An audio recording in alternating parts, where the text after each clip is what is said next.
ចំណុចទាំងនេះដែលធ្វើឲ្យខ្ញុំចាប់អារម្មណ៍ខ្លាំងជាងគេនៅក្នុង event collector ដែលទៅតែ revamp ថ្មីអញ្ចឹងគ្នាយើងដឹងហើយ event collector ដែលទៅ revamp ថ្មីនឹងចេញនៅឆ្នាំក្រោយនេះឯងហើយឆ្នាំក្រោយនោះអត់ត្រូវការចាំពេញមួយឆ្នាំទេយើងចាំតែ3ថ្ងៃទេទៅណាឆ្លងឆ្នាំហើយអញ្ចឹងយើងចូលទៅមើល3ចំណុចនឹងទាំងអស់គ្នាថាមានអីពិសេសខ្លះនៅក្នុង event មួយហ្នឹងបានធ្វើឲ្យខ្ញុំចាប់អារម្មណ៍ណាអញ្ចឹងចំណុចទី1នោះគឺ skin ដែលមាននៅក្នុង event មួយហ្នឹងឬមកក៏ skin ដែលដាក់លក់នៅក្នុង event មួយហ្នឹងនេះយើងអាចមើលបាននៅក្នុង event មួយហ្នឹងមានតាំងពី skin Angela collector Cushion collector វាកម្រមានមែនតែន skin អស់ហ្នឹងវាកម្រតែមិនមែន skin មួយហ្នឹងវាកម្រទេប៉ុន្តែខាង Mobile Legends កម្រដាក់លក់ស្រួលៗអញ្ចឹងជាពិសេសគឺ skin Angela collector ហ្នឹងមកចំពោះចំណុចទី2គឺ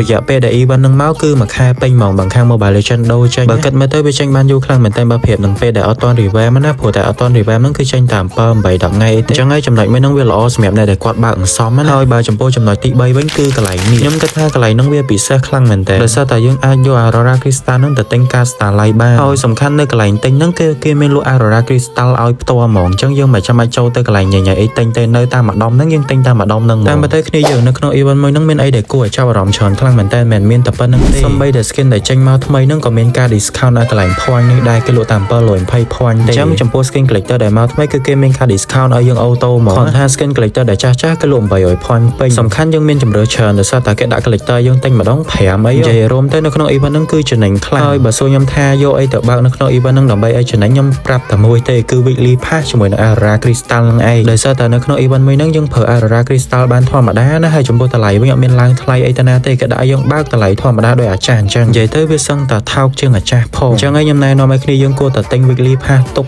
អន្សំទៅទិញមិនទិញទៅឲ្យតែបានអន្សំណាដោយសារតែយើងបានពេជ្រហើយយើងបាន Aurora Crystal ទៀតហើយបើគ្នាយើងថាទិញអា weekly pass ហ្នឹងហើយចង់បានពេជ្រទេយកអាពេជ្រហ្នឹងទៅទិញអាប្រអប់ Aurora Crystal នេះបានវាចំណេញទៀតដោយសារនៅក្នុងប្រអប់ហ្នឹងវាដូចសងសំណាងអញ្ចឹងប៉ុន្តែវាអត់ឲ្យយើងខាតទេដឹងតែបាន10 Aurora Crystal ឡើងហើយអញ្ចឹងវាអាចថារួចខ្លួនផងវាអាចបានចំណេញផងដូចខ្ញុំអញ្ចឹងខ្ញុំអាសាដាក់ weekly pass ខ្លាំងមែនតើអញ្ចឹងខ្ញុំ claim បាន diamond មកខ្ញុំយកអា diamond ហ្នឹងទៅទិញអាប្រអប់មួយហ្នឹងអញ្ចឹងប្រអប់មួយហ្នឹងគេលក់តែ10 diamond ទេហើយនៅពេលដែលយើងទិញទៅបើសិនជាយើងអូខេសំណាងធម្មតាយើងបាន10 Aurora Crystal ធម្មតាទៅតែបើយើងសំណាងរៀងខ្លាំងទៅយើងបាន30 Aurora Crystal ទៅអញ្ចឹងគ្នាយើងគិតមើលទៅថាយើងទិញ weekly pass វាចំណេញមិនអញ្ចឹងយើងបានទាំងពេជ្រផងបានទាំង Aurora Crystal ផងវាចំណេញមែនតើហើយគ្នាយើងបើចង់ដាក់ weekly pass អាចដាក់នៅខាងខ្ញុំបានណាព្រោះខ្ញុំលក់តាមរាជ37សេនទេថោកមែនតើតម្លៃហ្នឹងអាចនឹងមានកំណត់ដែរគ្នាយើងអញ្ចឹងចូលទៅដាក់ទាំងអស់គ្នាដោយសារតែគិតមើលទៅវាថោកមែនតើបងប្អូនគ្នាអាចឆាតចូល page ក៏បានឬមួយក៏ចូល website របស់ខ្ញុំទិញផ្ទាល់ក៏បានដែរហើយចំពោះវីដេអូរបស់ខ្ញុំមានតែប៉ុណ្្នឹងទេអរគុណគ្នាយើង